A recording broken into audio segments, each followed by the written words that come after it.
WWE LFG debuted Sunday night, which stands for Legends and Future Greats. It's a competition reality show, which is what I talk about most on here, but I also love pro wrestling, so like what a perfect combination. I don't talk about pro wrestling as much as I used to, but I would like to start again, as I keep saying. Will I? Do I have the time? We'll find out. But as for this show, I like the concept. I think they could have reality televisioned it up more to a wider audience rather than just to the wrestling audience. And what I mean by that is they kind of took some small elements from, like, say, American Idol or The Voice. A lot of The Voice, where you have these four coaches in Undertaker, Booker T, Bubba Ray Dudley, and Mickie James. And not only are one of these newbie wrestlers going to win a contract to the WWE, a bigger contract, I guess, because I don't know how the NXT stuff works with the contracts, but the coach with the winners also wins a title or something.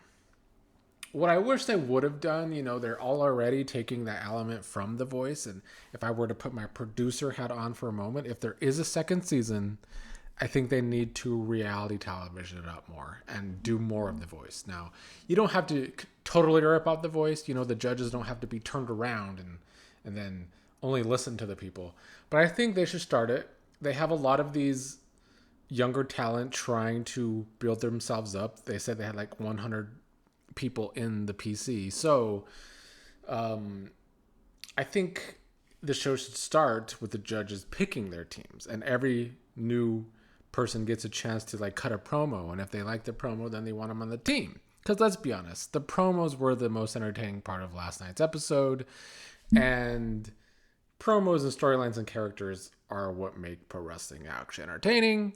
And I think to a wider audience, it kind of being like The Voice, it's not singing, but you get to sit there and watch the coaches choose out of all the people in the PC who has the best promo to be on the team. I think that is the best way to start off the show.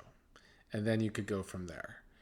Because I think the coaches should be picking their teams. If we're going to add the whole competition between the coaches, they should be able to pick their teams. And judging by the preview to tomorrow's episode, well, next week's episode, it's a random wheel who's on a team. I don't like all that. But anyway, that's next week. Let's talk about this first episode. And I think I just mostly want to go over the standouts who really stood out from this first episode regarding the newbies. As for the coaches, Undertaker said at one point he was going to be like Simon Cowell sometimes, but it was really Bubba Ray Dudley who was really trying to get his classic Simon Cowell on by being kind of aggressive in his critiques to some of these people.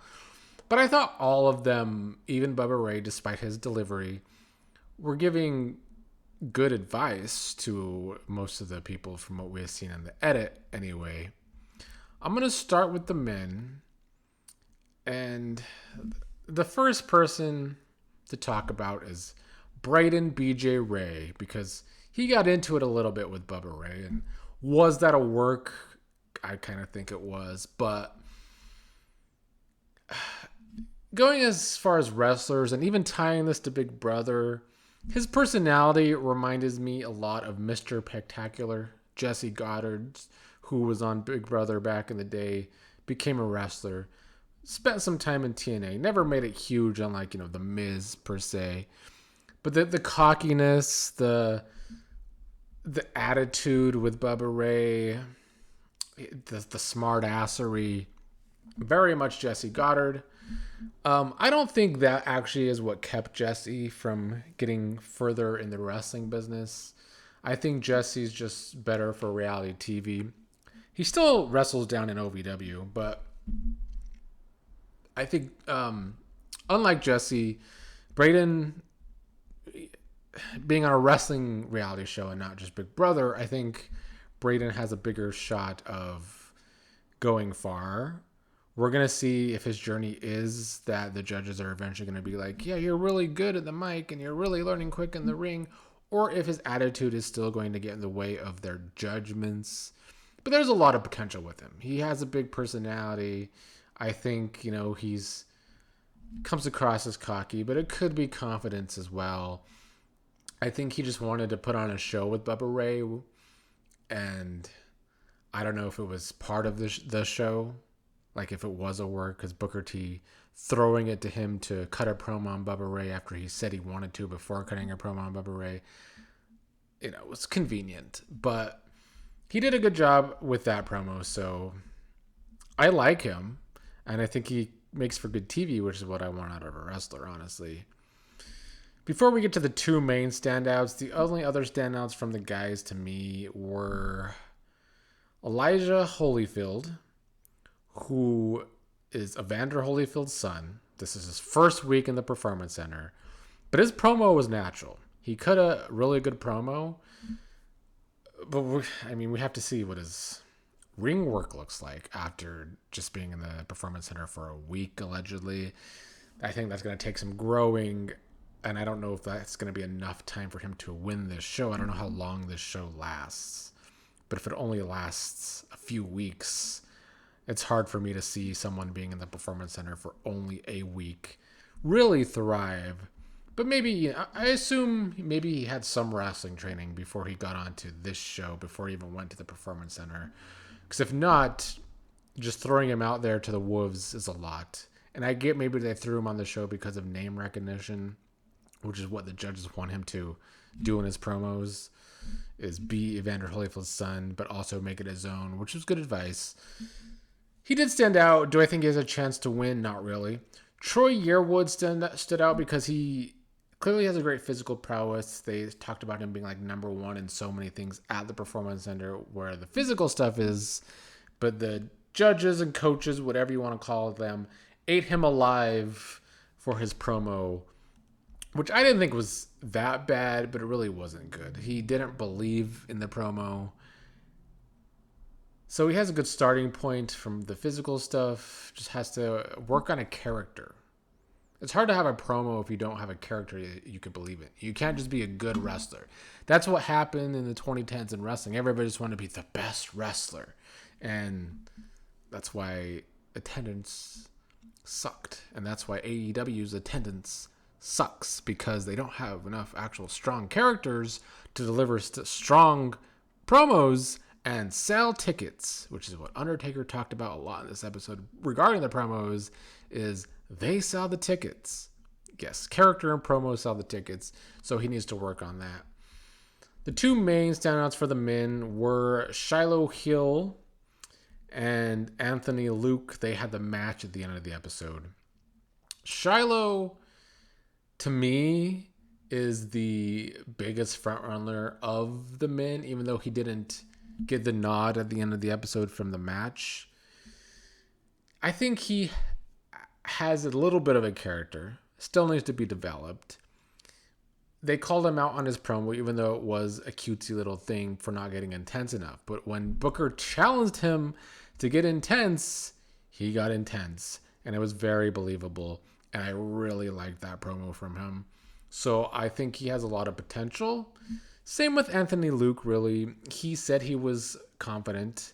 He's Maxine Dupree's boyfriend, who's on the main roster, so he has that going for him. During the match between Shiloh and Anthony, I thought it was a pretty basic little match, unlike the women, which was great. They gave Anthony some shit for not playing heel enough in the match, which was fair criticism. They still gave him to win despite that, because Shiloh was kind of just going through the motion of the match. It's crazy because he stood out coming to the ring. He stood out in his promo, and then in the ring, he just his star power went away. So I think Shiloh has a lot of potential. He needs to bring it out more in the ring. Whereas Anthony Luke, kind of the same. He kind of went through the motions too in the ring. But I still thought he did better than Shiloh, and I'm glad he got the win. He chose to be on Booker T's team, and I think that will be good for Anthony. The women had a lot of standouts, even though one stood out far more than the rest, which we'll get to at the end. But some of the other standouts for the women, I liked Tatiana Dumas, who had only been there for 2 months. She has a great look. Her promo was a little weird. I didn't understand. It was bleeped out. She said that she goes by TOT, which stands for tough as beep, which I assumed was tits. Maybe A&E is beeping tits. I don't know. But I don't know what else they would have bleeped out. And I don't know if I love that little tagline. But I still like her look. I obviously need to see more from her, though. There was also Zena Sterling, who I believe was the Ukrainian, who cut this ditzy promo that the coaches didn't buy, but Undertaker gave her great advice that she needs to add another layer to the character. And it's good to see somebody with a character. So she has this ditzy character, adding a layer, like Undertaker said, make her ditzy but also aggressive. That is one way to go about it.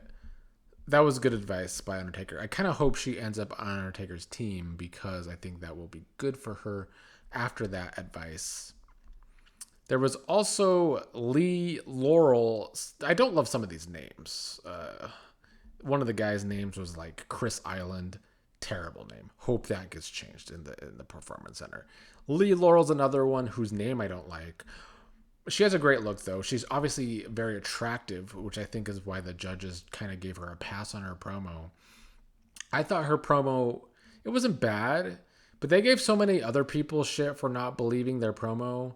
I didn't really find she believed her character in the promo either. It was kind of out there. But yeah, great look. Has potential. We'll see what she looks like in the ring. The two biggest standouts for the women, of course, at the end where the match was Dani Ray, who's an ex-cheerleader, only been in the Performance Center 4 months. And then Tyra May Still, an Olympic gold medalist, wrestler, been in the Performance Center for a year. You can really tell. Let's touch upon Dani first. I thought Dani, for only being there 4 months, her promo was fine. Her ring work was good. The match between Tyra and Dani was a good little match. For it just being in front of these legends with all that pressure on them, no real audience. Their match was good.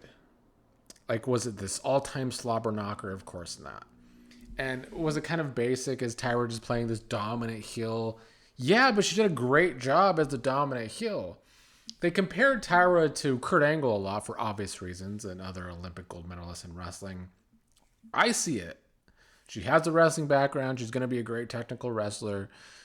She's kind of goofy as a personality, just like Kurt can be. Her promo was okay. They kind of wanted more from her in her promo, which I agree. But when she got into character in the ring, if she could bring that character to the microphone, which is this really aggressive heel, dominant heel, similar to Kurt Angle when he could be a killer in the ring later in his career as a character. Yeah, I really like Tyra. She blew me away. She chose Undertaker's team. I think that's going to be good for Undertaker. I liked a lot of the women, but Tyra stood way above the rest, and I have a hard time seeing anyone else beat her. There's plenty of people who can grow, though. There was somebody else from the women I didn't touch upon who I thought had a great promo. Panina. Yeah, she could talk trash really good. I think Panina has a lot of potential too. We'll have to see her ring work and if she could be a character in the ring much like Tyra. But Tyra did everything I want to see from people that are on the main roster and don't do it. There's a lot of people on the main roster in the WWE that don't really... I don't buy them as their character in the ring a lot of times. But her already, big ups to Tyra. I'm rooting for her to win from the women. The men is kind of more open to me, but Shiloh was my favorite.